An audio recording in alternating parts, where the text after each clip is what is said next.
The vehicle you see right behind me is the all-new Cadillac CT4 Blackwing, and this is 1 out of 51 with the aggressive look, aggressive bumper, aggressive wheels with extremely sticky tires, summer tires to be exact, overpowered brakes, was very advanced 4th generation magnetic ride dampers, and was really healthy vocals that really does pop and grumbles when you accelerate and deaccelerate. The Cadillac CT4 Blackwing is for you, especially if you're a twin turbo enthusiast, because this vehicle is more comparable and comparable to a BMW M4 because you get a lot more car out of its value for much less compared to a BMW M4 or an M3, and it's about 10 inches longer than a Audi A3. If you look from the side profile, it's the hood portion is where it really extends out for a lot of good reason, because underneath this hood is the very loud twin turbo V6 that puts out just under 500 horsepower and about 447 pound-feet of torque. Numbers of everything else are right there on the screen, including MPG. But yeah, just looking at it down here, it's kind of beautiful, but at the same time, very crowded. Even for a V6, there's a lot going on in this engine bay. But I'm pretty sure tuners will really love tuning this car with like mods and such. So there's plenty of space right here for the near future for some future upgrades, because I'm sure this car could easily go above 500 horsepower with a couple aftermarket modifications. But closing the hood, again, I really do like the grille design on all Cadillacs as it follows the Cadillac emblem all the way around. And there's a lot of airflow because there's a lot of radiators to cool down these turbos of this massive machine. Now, what I like to do is primarily focus on what does the Blackwing CT4 has to really offer. Well, for starters, it does have the lock walk-away feature, where so long as you have the key fob on your person, which the key fob actually matches the red calibers of the car, it will automatically lock the car. That's a unique feature that it has that I wish more modern day cars have. Very few actually have this. And this also does have the aero package, but like most modern Cadillacs, this does have the welcoming feature where when you approach the car at night, the headlights and such will illuminate nicely. Now, these tires are extremely sticky, and they are summer tires, as I stated previously. They are scattered because you do have 255s in the front, and in the back you have 275s in the rear. It's our Michelin's Pilot Sport. So yeah, these get really sticky when they're warm. So going inside the car, you do have smart door handles on all 4 doors actually. And once you get inside, you are welcome with a gorgeous race-inspired interior. These do have the optional bucket race-inspired seats from Cadillac. The back seats also have red seat belts as well. And when you're in the driver's seat, there's a lot of space in here. And for my ownership, well, driving experience, I should say, I would describe this like a 4-door coupe, because as you're going to find out in a little bit, space is somewhat limited, especially in the rear. You have this really awesome meaty feeling steering wheel, not a flat bottom, but I have no complaints. The clearance on with my knees and stuff is perfect, it's on point. But here you see the production number, and you have your special V as well as this knob, which I'll talk more on what it does in a little bit. By scrolling along this computer, as well as a 0-60 timer. I've been able to get 3.4 on a really good day. That was my recent one, and that was just me casually driving. But if you scroll down, you can find your lap timer, because this does have the PDR, which is basically Cadillac's General Motors performance data. So it does have dash cam capabilities for your tracks, as the SD card slot is located right here. You also have your G-force meter and launch control, which right now it says unavailable, but to have access to it, just go ahead and activate V mode. The valves will open up as you'll hear more engine sound, especially steering wheel feedback. You can edit all this as well if you want to adjust the V mode configuration. But once V mode is activated, next is to adjust the suspension. So put it in sport, hit OK, put the car in drive, and then launch control can now be activated, and it activates by the pressure of the brake pedal, and you simply just long press and hold, and then it will activate launch control. But we're in a park, so I'm not going to go ahead and do that. Putting the car back in park. Other amazing things you can do, it does have driver assist, so it does have adaptive cruise control, your audio located as well right here. And the display, you could change it between different themes as well. There's 3 different themes to choose from. There's this one, Tour, Sport. Transition is honestly kind of slow, but here's Sport, and I personally prefer leaving it on track, as you do have the hockey puck RPM gauge on top. You can also customize this portion of the screen as well, so if you want other things to show up there, you can find it if you go all the way to the very last section right here where it says tile information, tile selection.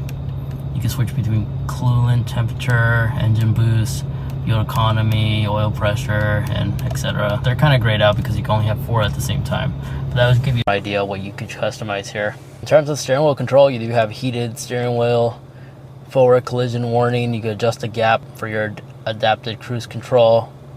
Cruise control settings right here on the steering wheel to set and decline voice assistant, decline or cancel or end phone call.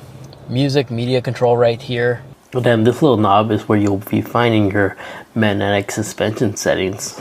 So you got race 1, sport, dry, wet, and notice if inactive, it'll actually like re-enable traction control. Now this car does have a heads-up display. I don't know if the camera could actually see that. It gets really bright, and you can change the different information you wanted to display as well. So you got RPM, speed, and the hockey stick one, so you can see your RPMs. Now in this section, you do have wireless charging, which I'm using to charge AirPods. You have your park assist, ventilated and heated seats, which is on both driver and passenger side. Lane keep assist, your hazards, and of course your climate control settings right here. In the center here will be your media control as well. Here you could adjust the audio of your music, so not just the steering wheel. This will be the one where you and your passenger can reach and grab, skip track, quickly go to navigation, or navigate the whole menu screen with this knob right here. And in terms of vehicle settings, if we actually go into the settings right here, this is all the things you could adjust. So rear seat reminder, buckle to drive, which is annoying. I personally prefer having that off. You could customize your modes right here, as you can see. So if you want less steering, aggressive steering on V mode, you could adjust it right here. You can also adjust the suspension here and keep it on sport, so you don't have to actually constantly move the little knob on the steering wheel. Brake feel and everything right here, you can see the different modes you can select. Now you can make it, if you live in a sunny area like Arizona or something like that, or maybe some seasons in California like right now, you can actually allow the vehicle to always enable the ventilated seats or heated seats. You can find it in the climate and air quality section right here, where you can see auto cool seats or auto heat seat. You can have the vehicle always do this based on the environment, as well as all the other settings right here. You can see collision detection. All this is adaptable. You could adjust everything to your own personal preference, including rear cross traffic alerts. Lightings, you could enable the welcoming lights I was telling you about. Power locks, you could auto lock all doors or delay the lock. I like having the auto lock capability because this allows the vehicle to automatically unlock. And if we go into the remote lock and unlock and / start, here is where you can actually adjust things even more to your own personal preference. I prefer hearing the horn feedback. You can enable the remote operate the windows with the controller, which I'll show you in a bit how to do that when this is enabled. Door lock. Here, I like having the on. So when this is on, with the horn chirp, you actually hear feedback that your vehicle is locked. So by having this on in general, that's basically the walk away lock ability. If you walk away, your vehicle will remain unlocked, but with these 2 modes enabled, once you walk away from your car, in case you accidentally forgot, you'll hear feedback that your vehicle did locked as you walk away. So a lot of good customizable settings. Now in the app section, you do have wireless Android and Apple CarPlay. Spotify can be downloaded and installed as well. This car does support selected third-party apps from GM. And this car does support hotspot under the system. So it's really tech loaded for a track vehicle. And of course, if you notice, it does have sunroof. It's not a panoramic sunroof, but it is indeed a sunroof. And the thing I noticed compared to other GM vehicles is there's no display on your rear mirror. Honestly, this is not really necessary. Just something I wanted to highlight. But you do have your important like button controls, as well as your smart remote for your garage if you want, OnStar and SOS. Visors are respectfully big. They do illuminate, so your passengers will be able to see at night just fine on both sides. And the ceiling is actually using some nice quality, almost like Alcantara, probably is Alcantara, I'm sorry. And of course you do have 2 memory seats you can actually enable. Fully adjustable seats right here, which do give you access to full massage seats. How cool is that for a track car? This truly is the most luxury sport car in the market, especially with the matching red seat belts. It just makes everything stand out the most. And in terms of audio, this car does have AKG, and it sounds really good. And driver and passenger side, this portion of the seat does adjust as well. But now the fun part. Let's go ahead and watch me suffer in the back seats. So here we are on the back seats, and I left the front driver's seat exactly like how I'll typically have it if I'm driving. And I gotta say, the legroom isn't the best here. It literally reminds me of my Camaro in terms of legroom, just with 4 doors. But in terms of headroom, I do have okay headroom. I'm about 5'8". I'm able to sit back here pretty comfortably. But anybody taller, I could definitely see them hit their head like on this part, or at least their hair. It has like this odd groove right over here. This is due to the fact that the sunroof glass typically will slide back here. So they gave us this opportunity, a little bit of space right here for your rear passengers if needed. So if I was tall, I'll be like this basically. So yeah, headroom is not really the greatest, but this is not a bad car if you just want to have a 4-door, but make it less likely that your friends want you to drive them in your car type of situation. So this is where this CT4 does shine. In terms of cup holders, this part folds down just like so. You expose this 2 additional cup holders, or you could just use it as an armrest. Ventilation, there is ventilation back here, right here in the center armrest. 12-volt outlet, but that's basically it. No USB-C ports or anything like that. Window control switches are right here, so there's no heated seats back here for your rear passengers. But the visibility, the view over here, it's pretty gorgeous, I gotta say. Now let's go look at the rear compartment, and I'm locked back in here because there's child lock on. You can fold down these rear seats with this little latch right here. So if you need additional cargo space, you can easily fold down all 2 seats back here. But realistically, this is the amount of space you have to work with. So it's a pretty low entry point, so you can bring in like low luggage and stuff like that easily inside this car. And then here would be where you'll find your 12-volt battery as well. It's located in the back, little compartment right here. But space, it's pretty standard to the most part. You can lift this part up to have additional space, so this will be where you'll find your inflation kit, tow hitch, and extra compartments right there to store like a first aid kit or something like that. Nothing much, no automatic trunk or anything like that. Manually closes. It's pretty practical to the most part. And something I almost forgot to mention, child lock and window lock can be located right here. Super easy to enable or disable. As well as your trunk release right here if you want to open it from the driver's side.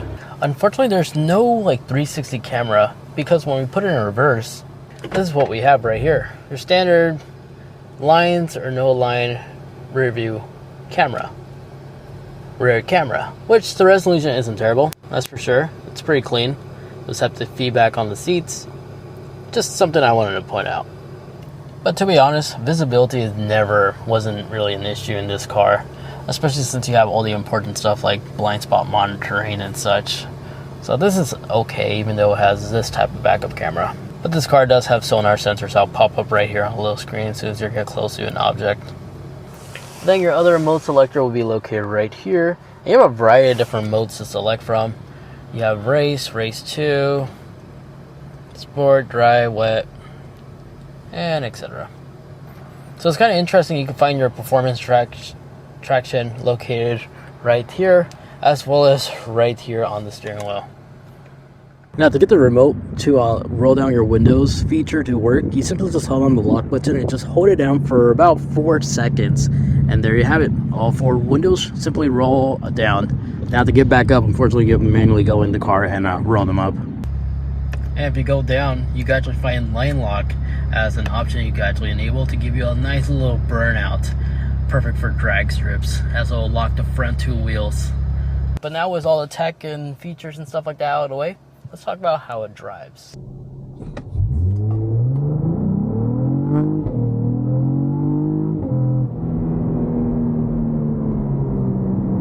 Oh yeah, this thing pops.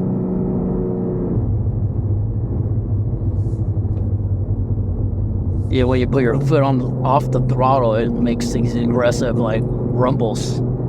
So satisfied. And with that advanced suspension, it handles like these twisty turns really confidently. As this vehicle does have a 50-50 balance ratio, from my understanding.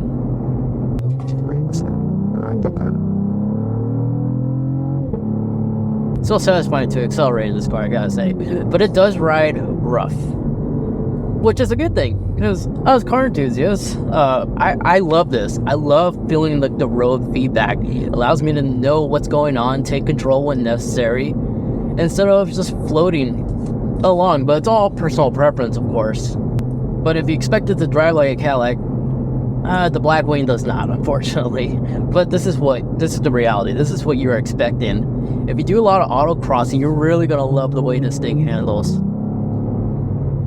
And sound, I gotta say. And right now we have it in B mode, B performance, or let's see. Well, that's tour mode, which don't plan on using. Yeah, B mode. That's literally what the B stands for. It's just B mode.